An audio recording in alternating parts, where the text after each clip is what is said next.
Do you ever catch yourself thinking, I know better than this, so why do I keep doing it? You've read the books, listened to the podcasts, followed the experts, saved the quotes. You know what should help, and still you shut down or explode or stay silent, afraid that anything you say will just make things worse. I want you to know you're not broken. This isn't a knowledge problem. It's a practice problem.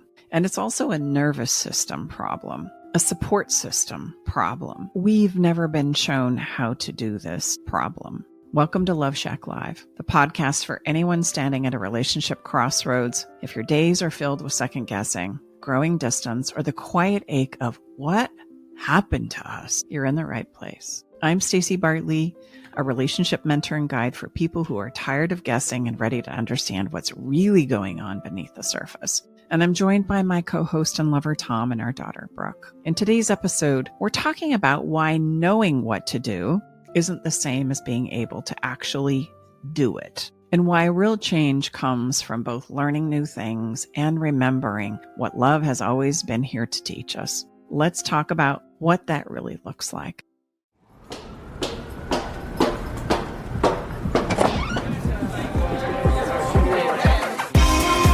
Hey, thank you for coming. Welcome to the Love Shack. As we dive into our conversation today, I want you to realize that we need to be reminded far more than we need to learn. I mean, come on, let's be honest. Now we have ChatGPT, right? The best friend ever that has emerged on the scene. It will talk to me sweetly, kindly, patiently every single time I go there. It'll give me incredible news, information, data, social stats, quotes. I mean, like whatever I can drum up. But you know what? It's easy to also forget that it is just a tool. It's not a human being I'm having a conversation with in real time. And so although it can give me comfort right now and help me understand a whole host of things, what I'm missing is that in real time practice engaging with another human being that I want to then hold me, touch me, reassure me, calm me, co-create with, create experiences with. And so often in this conversation, it is the thing that we get stumbling on. If I can get it from here, why can't I get it from you? So we are not lacking knowledge so much as we're lacking the integration of how to put these things into our lives, that real-time engagement, conversation, experience with another human, person to person, face to face. That is the piece that is challenging us more than anything. You don't get better at love from a lesson. You get better at love by doing the repetitions, the practice, the engagement, the conversations. And yes, sometimes it gets a little messy. And it's the messy part that I think we don't think should be a part of relationships, which is absolutely a part of relationships. So team, right? When was the last time that you were a hot mess? Just so that we can talk about this. Right before we hit record. Probably like when I woke up this morning. Right? I came onto this podcast telling my team, guys, I'm kind of coming in hot today. I don't know why, but I'm feeling a little spun up. Right? I'm feeling a little, and everybody's going, why? And I'm going, I don't really know, but I just need you to know that's where I am. My meter is telling me I am. And so as you're listening to this, fellow human, like, where are you at? Are you a hot mess? Are you having a hot mess moment? And if so, I want you to know, well, welcome to being a human being. We're mess makers. We can have a hot mess moment in 3 seconds, 2 seconds, half a second. No one, including us, big time, gets the hall pass. And that's okay. You're never going to escape the potential and the absolute manifestation of hot messes. It's not like this is never going to happen again. That is a setup for failure. Absolutely. I just wanted to say one thing, Mom, too. When you were talking about ChatGPT, it reminded me of, it's kind of like just a continuation of our search for more information. You know what I mean? We talk to it, we ask it questions, we say, am I doing it right? Maybe if you're using it for relationship tips, which some people do, they say, I did this, my partner did this, who's right? And you just try to do all of that stuff. You just ask it questions and then you get answers. You're just getting information, but you're not doing anything. I think we forget that We're Googling, we're searching up more articles, we're reading more books, we're listening to podcasts like the one we're doing right now. But after you're done gathering that information, are you doing anything? It gives us this false sense that we've made so much progress. And then we go back into our lives not having implemented any of the things we just learned. There's a stopgap there. And I don't think we acknowledge it very often, that we're gathering all this information, but then it's just sitting up there in our brains and we're not actually doing anything with it. Well, and isn't it wonderful that then we all get together and we can really talk a good game? We are wealths of information about what our friends should do, our family members should do, our community should do. And yet we don't pause very often to go, am I doing the advice that I'm giving? Well, and I think in the relationship space, and I talk about this often with people that I talk with on clarity calls and people that are working with Staci privately. My point here is, especially in the relational areas of our life, if we're not using this information that is everywhere, it's ubiquitous. Ubiquitous. Oh, whoa. Hello. Is that Bill Who is that over there? But anyway, if we're not using that to help us change our behavior, well, then what's the point? I would say that if we looked at a pie, I would say probably like 90% of people were just holding the information. 10% are using it to change. I think that's behavior. generous. I would bet it's like 95.5, 97.3. I bet none of the people who are in the 90% realize what we're saying right now. Look, the gold standard, at least we hold, if we're not helping you change your behavior, then we're not doing our job. Because if you're not changing your behavior in a relationship, there will be no changes. I don't mean to be mean or crass. Yeah, you're going to see no results. So it's kind of like people who go to counseling over and over again. They're like, oh, I've gone to counseling, but I'm not seeing any changes in my relationships from it. It's because they're not doing the next part. They have all the head knowledge, but they haven't implemented anything. The homework, the bloody homework kind of turns into the budget. You're not doing the budget if you don't have money at the end of your spending habit, right? But it's the homework. At least for us doing this like 12 years now, at the end of the day, the measurement is behavior change. And let's be honest, behavior change, me included, it's really hard. Well, and it's doable. Let's talk about an incredible client whose name will remain nameless inside of our Better Love Club. And through practice and reps and support and people cheerleading him, he finally got to a place where he could actually do the thing that he's been wanting to do for a really long time. Yes. And the community celebrated him and cheered him on, and he had a place to come and celebrate back and to get the support and the encouragement. Because sometimes when we've got to leap off of an edge, that is the most courageous thing we will ever do in our life. Their armpits sweating? Unbelievably. And it is the most transformational, healing moment of all time as well, right? The risk and the reward are commensurate. So it's this place where we might go, I already know that, but I can't seem to do it. To take that leap. Well, then we need more reps, if that's the case. And if you find yourself probably saying some that, support and community and accountability. We need a community. I need to be able to practice in safer, smaller ways until I can actually make the leap to do the thing I know I need to do. And the ability to ask questions when you have them. Yeah, and exactly. This nameless person was able to do reps and share how they were going to present this particular situation and ask and step into this dialogue. And then he was able to gather support. And here's how I might suggest you maybe take a little bit of a tweak here and a tweak here. I mean, so it's much easier to try these conversations on that usually scare the bejesus out of us with someone besides our most significant person before we step. That's like going to the Super Bowl without any, playoff games beforehand. If you're practice. Yeah. I mean, come on. That's not realistic. That's too big of a jump. We're not going to make it. But I can practice, I can get feedback, I can tweak, and then I can step into doing those things when I feel like I've gotten that place of foundation and clarity and surety that I need in order to change and transform those behaviors within inside of myself.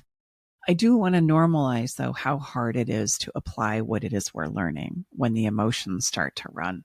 Like, I want you to know you're not alone there. And that's why so few of us do it. That's why that pie that Brookie mentioned, the pie is so divided, because it takes courage to implement what it is you're learning. And then it's going to get messy for a minute, just like anything we learn to do that's outside of what I already know to do.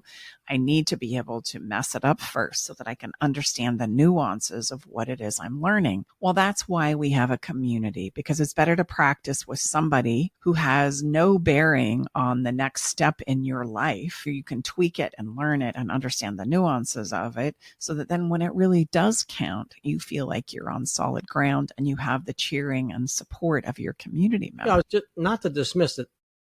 What we have, in our communities, people, they care for each other, but it's not this most significant person in your life. So you cannot discount, if I could try this on with someone that I know is not going to respond or react maybe in a way that's not how I suspect or want it to go, that's a much easier risk than the Super Bowl. Mm-hmm. I mean, let's just be honest, or whatever you would use as that, like the highest place where you'd have to try this on. And I've never done this before. And I would also say that just being able to get the words out. Oh my gosh.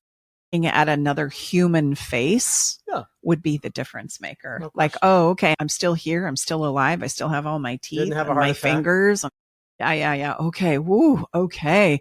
I can blow the emotion and the energy out so that I can be in a more grounded, clear place to actually step into that conversation, instead of taking all of that on in the heat of a moment when it absolutely counts. It's kind of like we set ourselves up for things to get a little more messy because we don't understand the skills. We haven't practiced the skills. We don't understand the nuances of them. And I've never even had those words come out of my mouth that I'm dying to say before it really counts. Yeah, I was going to say, everyone who comes to us wants us to give them our communication tips the second they begin working with us, but we never teach those first. And I wanted Mom to share why, because it goes perfectly with what you're talking about right now. And we just had a member last night in one of our communities. I shared with him, I want to take what you just shared and I'm going to put that all over the internet, because he just expressed basically that a couple years ago, me and my wife could have never had this conversation because of what you just said, Brooke. So yeah, babe, why everyone comes to us, but why don't you start there? Stay with us. We'll be right back.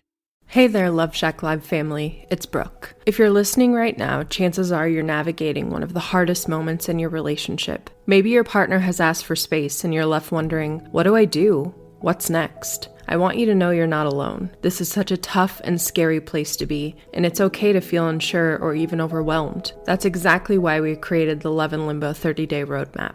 This isn't just another program. It's a sacred, supportive experience designed for those moments when everything feels uncertain. Whether you're trying to make sense of your partner's need for space, navigating your own emotions, or just searching for clarity about what's next, this roadmap is here to guide you. And here's some good news. Our next round begins on January 5th, 2025. To make it even more special for you, our amazing podcast listeners, we're offering an exclusive 15% discount off of all of our programs. Just use code LOVESHACK15 at checkout. This is our way of saying we see you, we value you, and we're here to support you. So don't wait. Head to loveinlimboroadmap.com, use your code, and take that first step towards finding peace, clarity, and connection, whether it's within yourself or your relationship. You're not alone in this journey. We're here to walk it with you every step of the way. Let's do this together. Well, because we need to be able to emotionally regulate ourselves and understand what it is that we need to do in order to truly listen to another human being. And so if I'm plugged in, triggered, reacting in my old coping ways, you're not going to get 3 words into a conversation before you can't keep it together, whether that's shutting down or ripping somebody's face off. And so we've got to work on that piece first so that you can actually stay present in the conversation before then I start giving you some very sexy, very effective communication frameworks, because you won't use them. You'll get emotionally fired off. And then you're going to do that thing that you've always done. And those sexy communication frameworks that I have and that I teach are going to go right in the garbage can. Yeah, well, this member said, look, in my old self, I would just say no just to piss my wife off. I mean, he was just flat out honest. Even if it didn't mean no, I would just do it just to piss her off. Yeah, just because they didn't give me what I wanted. Exactly. I mean, it's like, I mean, he was very honest and open. And so until we can learn how to understand our own emotional selves, we're going to have a heck of a time listening to somebody who has a very different perspective and opinion and point of view on matters. We won't make it. You're not going to get deep enough into the conversation to have anything productive come out of it, but we can't just step in and do that. Just because you've heard these words that I've said today doesn't automatically, you have the vision, you have the idea, you have the knowledge that, oh, yeah, that makes a lot of sense. Okay, now go do it. Well, now that's a whole other landscape. Like, where do you go to practice, essentially being able to stay in a conversation and know how to manage with some skills that conversation so that you do those old coping patterns that, come on, let's be honest, you have them. It's not like we're unaware. I just don't know what to do differently. And that's the point. Most of us are very aware of the things that we do or our partners do that sends the conversation sideways. The part and piece that's consistently missing is I don't know what to do instead. And as a human being, guess what? I will continue to do what it is I know to do until I have that missing piece. Which is the skill piece. And more importantly, able to implement that instead of what we've always done before. Yes. Well, knowing what to do is knowledge, and wisdom is from actually being able to execute on it. That's good. Like, there's a huge difference there between those two parts and pieces, and we need to acknowledge that difference. Knowledge is knowing what to do. Wisdom is doing it. That's really good. That's the difference maker. Well, and think about how many times you've heard something that was like, oh God, that makes so much sense. I'm going to do that. And then you don't do it, or you try it and it doesn't work. Automatically, you think you're a failure.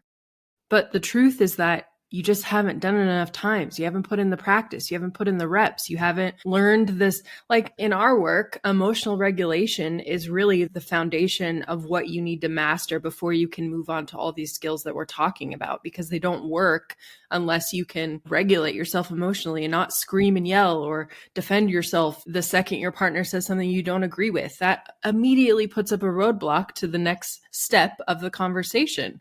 But no one's talking about that. They're just saying, like, you need to get better at communication. You need to build your trust. But what do those things mean? Cut them off, kick them to the curb, get them the hell out of there. It's the wrong have to partner. Get a divorce. Yeah. When are you going to wake up? Well, and let's say, okay, emotional regulation, Tom, Staci, Brooke. Okay, well, how do I do that? How do I do that? But more importantly, you're not going to be able to implement that and really do it when you've had your perfect button pushed by your partner that knows how to do that better than anyone else on the universe. It's going to take repetition to do that. Sometimes it won't matter as much really unless piss me off. Yeah. Really? Me and Mom too were having a talk the other day, and she said maybe we should just sell the plan for the roadmap. People just want to know the plan of how to get back together. And I had to be the one to stop her and say, no, that wouldn't work, because that would just be like giving people the communication frameworks without doing all the work beforehand for the communication frameworks to actually be effective. Same thing would happen if you try to create a plan with your partner who you're separated from, and all the things that we have our roadmappers do before they get to that point. If you didn't do any of them, the plan would not work, because you would go back to doing all the things you did to get to the place where you needed separation. So I know it's frustrating probably, because you're like, oh, just give us the answers. But like we've shared, the answers aren't what you need. You need to learn how to implement the answers into your relationship. Yeah. Well, and let's be honest. I mean, somebody else's answers in that place of knowledge may not be your answers, including ourselves. Like, it's so important for us as human beings, especially where we are swimming in a sea of knowledge that works for the people sharing it, but it may not work for you. And so it's important that each and every one of us find the answers that are appropriate for us based on the lives we've lived, the experiences we come from, the histories that we have, and the patterns that you carry. Like, my answers may not be your answers. And that's true for every person you're looking at. So a lot of the skills is understanding how to arrive at those answers that are personally, uniquely, divinely for you. And if you don't do that effort and work, sure, I could give you a whole checklist in regards to what should happen here, but then you're going to emotionally react because it's your own intelligence telling you this does not work for you. This is not where I'm at. This is not how this should go. And yet, isn't it amazing how we will take that information and that biofeedback that happens every single moment of every single day, and we will attempt to override it to check the boxes that somebody else told me I should be doing. Somebody else told me I should be feeling. And this is the thing that you need to understand we've got to get better at, because you have your answers. We have some really great skills to teach you that will help you find your answers and, more importantly, implement them into your life. And here's the kicker. The real kicker and the crescendo in the whole conversation is love will teach us better than anything I know on the planet. Love and relationships is the heartbeat of what makes us human. And if we're not paying attention to what love is teaching us, right, then it's going to be a struggle. But if we're willing to listen, it has incredible things to reveal to us about me, about others, about life, about all that's possible going forward. I think some people, when you say this, may be like, oh, that sounds like a beautiful poetic thing, that love is our best teacher. And I know what you mean, but can you give some like real concrete examples of what you mean by that? Like, Well, exactly is it teaching us? Yeah, well, it teaches us every single day. I'm just going to ask our listeners, like, just go back and really think beyond what it is you're currently struggling with. Is a relationship with some person not at the heart of that? Whether it's just myself, I'm wrestling with myself today, or I'm wrestling from where I come from, or I'm wrestling with my partner, or I'm wrestling with my coworker or my boss. Exactly. I'm wrestling with, there's a person, there's a relationship that's involved in all of the struggle and all of the strife and all of the grief. But there's also a person involved in all the joyful, incredible, erotic, breathtaking moments as well. Like, and then you start to kind of go, oh, relationships really are the heartbeat for every mental health challenge, for every social challenge, for every communal challenge, for every personal challenge. There is a relationship at the heart of it. And that's why I say it's the heartbeat of life, because it really is. And so if I want to get better at life and living and being a human being on planet Earth, then it would behoove me to also become better at relationships, because they are the crux of everything that gives me joy and peace and happiness, as well as is responsible for all the struggles and trauma I have. I also have a lot of patterns that I can learn from within my own relationship with myself. And in that, if I look at those patterns, it has something to teach me. And I want you to understand that knowing what doesn't work, the struggle, is just as important as understanding what does work. In fact, if I were to follow that path, what doesn't work helps me understand what the opposite of that would be, which helps me understand what I might entertain or do differently. Well, it's why we start, because most people, when we work with them, we ask them what is it that they want, and they look us like with deer in the headlights, because most of us have never spent a lot of time about what we want to create and manifest in a relationship. But they're very clear on what they don't want. So Absolutely. we say, no problem, let's start there. I was just going to say there's a parallel here. Most people stop at acquiring the knowledge. They don't implement it. And I would say most people stop at what doesn't work and they never get to what they want instead. 100% agree. And so we don't see love or relationships as the greatest teacher we've ever been given. We see relationships as something we're either good at or we're not. And I'm either a failure at it or not, or I'm either a monster at it or not. And unfortunately, that perspective teaches us to be either a pleaser, a fixer, an overextender. I overgive. I have to make sure everybody's happy and everybody's taken care of and everybody's doing really well. Or I am not going to take that shit anymore and I'm going to do it my own way. You know, screw all you people. I'm going to kick ass and take some names. Yeah. And basically. either one of those are the extremes of what's actually possible. That we need to learn how to ride both of those places. Well, and there's a lot more in between those. The extremes are really not where it's at. Most of us think that is it, and most of the people, those are the only tools we say people have in their emotional toolbox is control or collapse. But there's so many more that you can add that will expand and enrich your life beyond imagination. Well, and this is why when we courageously look at our patterns, not from a place of judgment or shame or guilt, but courageously look at what the truth of my experience has been, it will reveal the path forward. And unless I get courageous enough to look at those things, the path forward will continue to be an illusion that I don't understand. It's not that you need to beat yourself up and judge yourself and others harshly. It's that we need to understand what it is I'm doing here that doesn't work so that I can actually do something with it that will take me forward. That is the opportunity. And that is why we say love is consistently something we can learn from. It is constantly teaching us about where we can get better, the skills that we lack, the things that we need to understand, and also the things that I don't yet know. That is a beautiful thing, but boy, oh boy, do we resist that truth and that principle. So therefore then the path forward will consistently, be thwarted. It will consistently not be something that I understand and that I rage and get frustrated about because I'm not willing to take the first step of looking at, okay, what are they? What is that thing I do that doesn't necessarily serve me? How is it and where is it I consistently show up in collapsing or controlling, ripping somebody's faces off or getting the hell out of Dodge, right?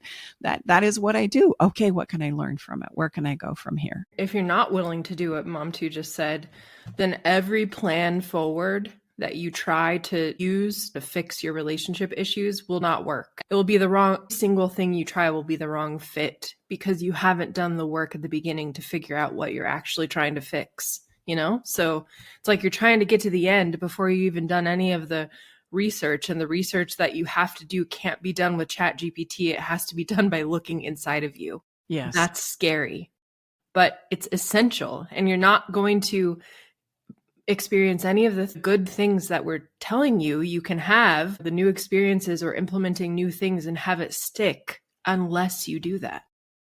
Well, let's just get real here, shall we, on this podcast? And let me help you explain in very simplistic terms how healing happens in the first place, or transformation or change, because that's what we're about here. It happens when I feel the uncomfortable feelings that usually come from a memory of the past. And what we commonly do is panic and go, oh my gosh, here we are again. Are you kidding me? Instead of doing that I always do, I do something different because I know what that is. And then I have a different experience. And then I understand things from a different vantage point and a different perspective. Not just me, but you and us. And that's where healing happens, right there. It is me feeling those uncomfortable feelings and then willingly choose something different out of the understanding that I have acquired from understanding my past, what it's teaching me, what's possible, where it is I need to go. And when you choose something different at that very, very important inflection point, this is huge, really. Now you'll behave in a different way. Why? Because I've had a different experience that helps me understand things from a different perspective. And then you will have experienced this moment of an initial transformation. But unless you do that, and most people don't, then nothing will ever change. Well, you also have to be willing to admit that in the past you did the other thing lot of times. Yeah, the default. My God, you've done it maybe your whole life, and that's okay. You have to then see why you did that. And that makes so much sense why I was doing that. And yeah, I can admit, and your partner can say, gosh, that really frustrated me when you used to do that all the time. Instead of saying, no, I never did that, you can say, I know, I can really see, I did do that so many times, and this is why I did it. And this is how I'm going to do it differently going forward. All that dialogue between the two of you would never be possible unless you were willing to look in. Wow, I love what you said. It's not about a defensive posture of, yeah, that's what I do. Get over it. That's me saying, I'm not willing to look at that right now and understand that. So just get over it and drop it already, would you? That's very different than what Brooke is saying. It allows us to step into it and explore it and look at it and understand it so that we can decide what it is I'm going to do differently. And that's why taking responsibility for the behaviors that I have is so empowering overall. It really is the key that unlocks us from our own emotional prisons, because I can then look at it, observe it, and understand it. And when I can step into that space that's non-judgmental, I don't feel really all that great about it, but I also don't carry a lot of shame and guilt and self-beat up about it too. It reveals to me what it is I need to do next. So why do you, I mean, what you just said is, to me, that is the mother lode. So why is it that it's so hard for us, all of us, to do what you just said and realize, like, God, I could have done better? I'm going to step in just for a second and then give it to Mom too. But it's because it's just like Topaz talks about how you have to set the scene for that. You have to have a very specific emotional environment between you and your partner where you say, okay, it's time where we're both going to set our behaviors on the table, and we're not going to judge each other for them. And we're not going to talk about all the shit you've done to me in a way where it's like we're gossiping about each other, where you're giving yourself permission to lay it on the table, and you're not going to beat each other up about it. But that has to be intentional. Otherwise their recipe has to, like, if you haven't listened to Topaz, he was on our podcast just a few episodes ago, two-time wonderful man. Yeah. I mean, there is a lot of intentionality that has to be in place for this to happen. Would you say that's correct, babe? And I would take it a level deeper. I would say that same emotional environment needs to be something that I create within myself. And when I have that, when I go, wow, Stace, you're kind of a hot mess today. What's going on? Let's explore that. I don't beat myself up for feeling like a hot mess or making a mistake or doing it wrong. Sure, I still have days like that, but my relationship with myself, that environment that you spoke of, is a place where I can give myself some grace and go, girl, what's going on? Sit down. Let's get clear here. You're kind of acting out a little bit. What do you need? What's going on? It's the self-talk piece. It's the conversations that I have really in that environment intentionally with myself. So when I really start acting out, I know I need to go spend some time with myself and have a conversation of like, girl, what do you need here? What's going on? Let's do some exploration here. Where do we need to go from here? What's not working? And what it is you need to do instead. And I think that's usually the piece that's missing. And until I can do that first, I really can't engage with you. I'm going to either act it out on you, which means control you or rip your face off, or I'm still not going to know what my next piece is for me. You might give me some really great advice that I might try, but it may not work for me. We as human beings are losing the ability to even have the idea that I need to sit down and figure out what's going on with me and have that conversation with me so that I can create the environment then with you, because I understand me enough that we can have that exchange that Brooke and Topaz talk so elegantly about. If I don't know what I need or what's not working or where it is I want to go from there, we can't really go far. You might throw out some really great ideas, but I still might be a hot mess because they're not ideas or information that has come from the understanding of myself. And this is where I say that quote I say thousands and thousands of times. It's probably my favorite quote from Leo Buscaglia ever, of all times, because it's so true and becoming more and more true as the decades tick off. Most of us are strangers to ourselves, asking others who are strangers to themselves to love us. And then we wonder why it's such a clusterfuck. It's a clusterfuck because nobody knows what they're doing. They don't understand why it is they're behaving the way that they do. And I certainly have no clue whatsoever in regards to what to do differently that are going to take us, both me and you collectively, in a new direction. And so we spiral there for not just days, weeks, and months, but decades of our lives. And so this is why practice is so important, and understanding what to do is so important. You know what's not working. I guarantee you already know and have sized that up. But what do I need to do instead is the part and piece that's commonly missing. And then even though I know what to do, Are you doing it? Will you do it? Will you step in and practice it to a point where you go, all right, I got this. I got this. I'm ready. I can totally do this. I get it. I understand it. Well, and it's not practice with ourselves. It's not practice with ourselves. We need other people to practice with.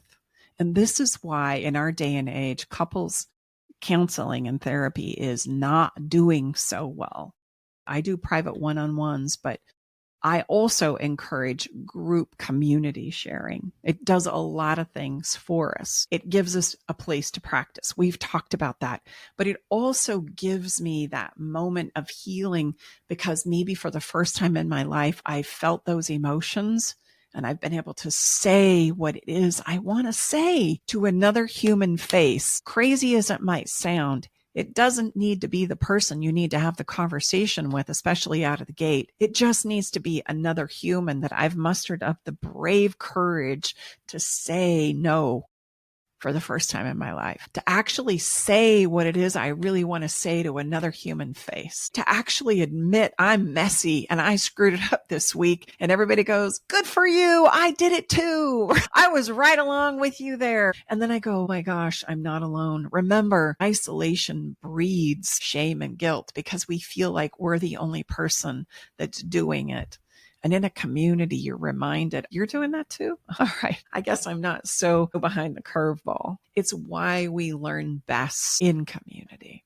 A one session, with no feedback whatsoever of implementation is really not going to take us very far. It's the real-time practice and looking at another human face in community that really makes all the difference. It's where the learning really sticks. Remember, I need to be reminded far more than I need to be taught. And that's just true across the board for all of us. So many of us know what to do, but we don't have what it is we need to actually do the thing we know we need to do.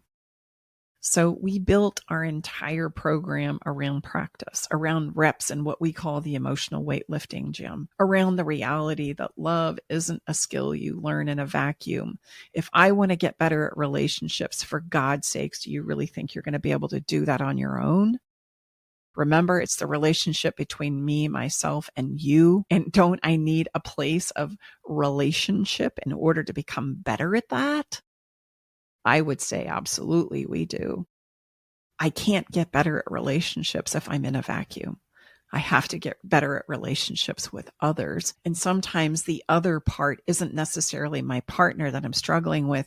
It's others that I feel safe enough to practice with first, because if it turns into a mess, it's not going to affect the rest of my life. Well, and it's others that are going through a similar challenge or transition. Think about it. I mean, you hear about these incredible experiences that people step into, whether that be a ropes course or river raft. You're going through a similar challenge or transition. It's not even debatable. The power of other human beings going through a similar transition at a similar time, there's really nothing that can replace that. And in this time, we're all asking for real-time IRL in real life is becoming less and less of our daily experiences. And it's starting to show in so many places in our societal experience. It's not even arguable. Mm-hmm. So this is really where we think is the missing piece. So a shout out to all of you beautiful humans out there that are saying, I should know better and I should just be able to do this thing. I want you to know that you need to replace that with, yeah, I might know what to do. I just need a few more reps of practice. Like, that's a shame story that we get spiraling in. I should know better. I should have done better. Yeah, but there was a reason why you didn't. What is that reason? You see now what would have made all the difference in the whole wide world, but do you understand that you probably didn't see it from the lens and the perspective that you're seeing it now? You probably didn't have that clarity and understanding back then when you're judging yourself so harshly that you do in this moment, even from listening to our podcasts. Hopefully, thank you so much if you're a podcast listener. We do a lot of teaching here and we get many listeners that say, oh my gosh, this makes so much sense. And I see so clearly now, why didn't I get it back then? Well, it's because you weren't there then. You didn't know this then, and you certainly hadn't practiced it then. I now see things from a different vantage point. Remember, that's healing. That's transformation. That's how it happens. So I should know better. just means I might have an idea of what to do, but I just need more practice right now. I really don't know how to implement this into my life, and maybe I'm a little nervous to do so. That's okay. That's human. This is why we say we get better at this as we go, and we get better at this as we do it. Just like anything else I've become masterful at. I didn't learn how to do math in one sit down at the table. I didn't learn how to drive a car in one moment or one session of getting behind the wheel. I didn't become master at my profession by doing one conversation with one person and attending a class. It takes repetition over and over and over again to help us understand the nuances of how things work. And that could not be more true when it comes to matters of the heart like love and relationships. So I want to normalize the fact that it gets messy before it becomes mastered. That is normal. And think of anything, I always go to baking because I'm such a crappy baker.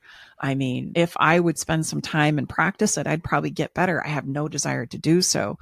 But consistently, when I go to bake bread or bake cookies or bake a pie, it's a mess. But I'm incredibly good at making things I love to cook, like, I don't know. What would you say? What would you say my best thing is? Jeez. Your best thing? Oh, you're a good cook. I say steak fajitas.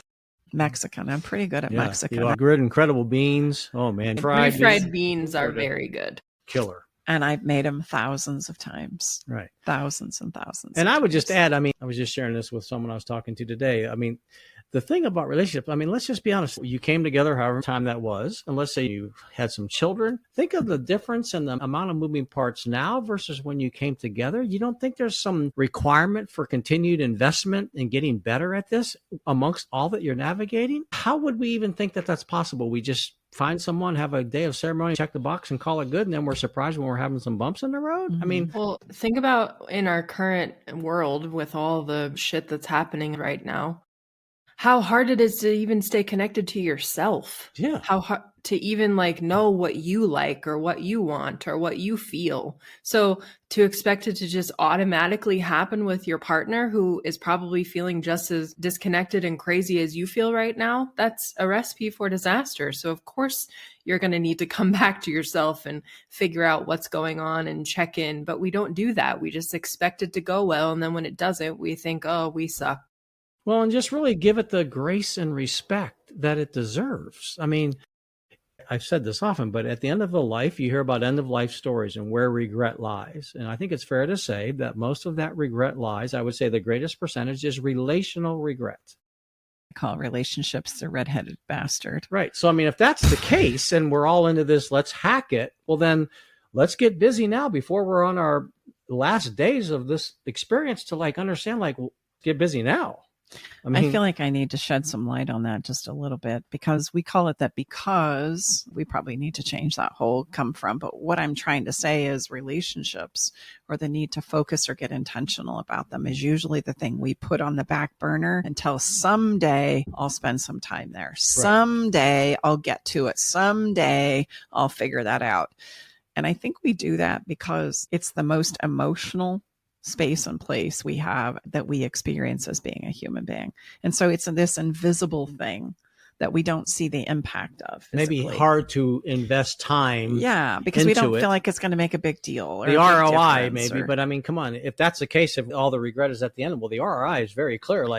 Do this now or you're going to have a lot of regret when we get to the end of our day. If I'm pursuing cash, I can see my bank account getting bigger. And if I'm pursuing a health and wellness journey, I can see my body getting stronger. And, there's some physical representation in regards to what is happening. And so I think we have a tendency to kick the relationship realm to the back burner. Except the average price of a wedding is like $5,000 to $10,000 when we're having problems, and then it comes front and center. Yeah. And I need to get into on your calendar right now. Wait a minute. So yeah, but we're having some fun here. But we're all about look.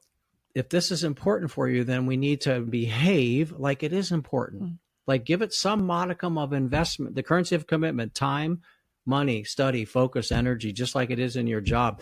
I mean, most jobs, if you're a real estate agent, I'm an appraiser in my older life, I mean, all require continuous education. You have to get a new license every couple of years. You have to do continuing education credits. I mean, if you're a lawyer, I mean, come on, most things in any job or whatever require continuous investment to become better. Well, why would it be any different in the most complicated thing in our life? This is the most complicated thing. Totally agree. We don't need new advice. We need to go back and practice what it is we already know. That's important. And what is that for you right now? Like, what is that thing you need to go back and look at and practice that you know you need to be doing? And you need to maybe find some ways of settling in to do that repetitious practice. And heaven, if you need some help with that, well, I'm going to encourage you, first off, don't beat yourself up for needing reminders. That's so human. That's how we learn. We need to be reminded far more than we need to be taught. And that's why we're here, to remind you that love isn't just magic. It's a practice, and it truly is available to all of us. The question is, will you learn and practice the principles and skills that are necessary in order to become a master at this? Because if you do, it's available to you too. If you're in a season by chance right now of space and separation and your communication feels clumsy and confusing, or you're completely shut down, we've got something for you. And it's called the Space and Separation Communication Playbook. And it comes with a self-assessment that helps you spot your emotional survival patterns and shows you how to shift it. Because it's not just what you say, it's how you're showing up and saying it. And you can grab it right now for $9. Yes, I know, it's a bargain at $9. It's simple, it's powerful, and it's the best place to start if you're tired of guessing and ready for some clarity. Also, if you're ready to look deeper at finally learning some skills and principles about how it is you too can move forward and create more of what it is you want, I call this the good stuff, then please go to stacibartley.com and look at our programs, our courses, our Better Love Club. Like, these are all the things, the places and spaces that we offer to help you do all the things that we've touched on and talked about today. Follow the fun. Okay, this is going to be a really fun, great addition to what I talked about last week, which was the Tantrum Tamer 3000. You know what? And I have to say, I have to take responsibility because I had committed to doing the Tantrum Tamer 3000 and didn't. So we're going to have to do it now. We're going to have to make that right. But I've got another one for you. I take full accountability. That was my bad. No excuses. It just didn't happen. Here's one that you can add to it. I call this the emotional MacGyver kit. All right. And what we're going to do here is we're going to de-escalate a mood using a paper clip, a pen, and a sticky note. Huh? You thought that couldn't be an emotionally helpful moment, but it absolutely can. That's why I call it the MacGyver kit. Okay, here's what you're going to do. You're going to take that little note and you're going to write whatever it is that you're fearful of, pissed off about, frustrated within. Just name it. And then you're going to fold it super tiny, little teeny, tiny. And then you're going to put a paper clip on it and you're going to toss it in the garbage can like you mean it. This is your emotional DIY moment. Like, all right, I got you, you little bastard. And you know what I'm thinking? We may be showing our age because something like MacGyver. Well, MacGyver was this incredible show where this guy could, how would you describe He MacGyver? would take a piece of paper, or a piece of hose, and maybe a paper he would clip. diffuse the bomb. Yeah, I mean, the guy could, like with anything he could find. I mean, but Google it. You probably, I mean, the guy was amazing. Talk about resourceful, like the epitome of resourcefulness, especially in some very, very sticky situations, like very dangerous, like, oh my gosh, if you don't do something, this is not going to go well. That kind of a deal. To understand that just gathering up the paper clip, a pen, and a sticky note to write your fear on is going to be something that you're going to focus your brain on that helps you de-escalate the emotion. And then when you name it, to put it on the piece of paper, one step even closer. And then when you intentionally fold it, right, and put a paper clip on it, and then, like you mean it, toss it in the garbage can. It's amazing how I challenge someone, listener, please do it and tag us. And then Tom, now it's your turn. So call me out because I got two now. All right. So, I mean, come on, we have some fun, but there's some real power in the practice as well. That's really the point here. Well, we've kind of talked about that through the podcast episode, right? We need each other. We need to practice. We need to share. Accountability. Our song for today is actually, you're going to be surprised, babe. It's a country song. Oh, wow. I know. I have a Brad brother that would Paisley be very and happy. Carrie Underwood, he would be so proud of me right now. But what have we been talking about through our podcast episode today? We've been talking about how it is we need to be reminded more so than we need to learn. Well, it just so happens Brad and Carrie have a song called Remind Me. Oh, wow. And There it's you go. so good. It's basically telling the story of how is it that we started out so in love. I couldn't get enough of you. We created all these incredible moments together, and now I'm forgetting them. I need you to remind me. I need you to help me remember when it was good and why it was good and how it was good. And I think these are the things that we forget the past can remind us of what it is we want to create now. Those are the things that the past can really help us with. That really work. Let me bring it forward. So you can check this song out by going to Spotify and searching up Love Shack Live playlist, or going to our website at stacibartley.com. Well, all right. It's been wonderful to be here with you for yet another episode of Love Shack Live. Thank you so much for listening. If you have any comments or shares or questions, or you want to call Tom out on the fact that he didn't get to the Tantrum Tamer 3000, go ahead and do so. We'd love to hear from you. And we'll see you next week, same time, same place, ready to practice what actually works. Bye-bye for now. All right, it's time to leave the Love Shack. But before we part ways, we want you to know our door is always open, and we'll leave the porch light on, ready to welcome you back whenever you need a dose of relationship wisdom. For more resources and tools, visit us at loveshacklive.com to dive deeper into the topics we've explored and find additional support for your relationship journey. Stay connected by subscribing to our podcast. Thank you for being part of our Love Shack Live community.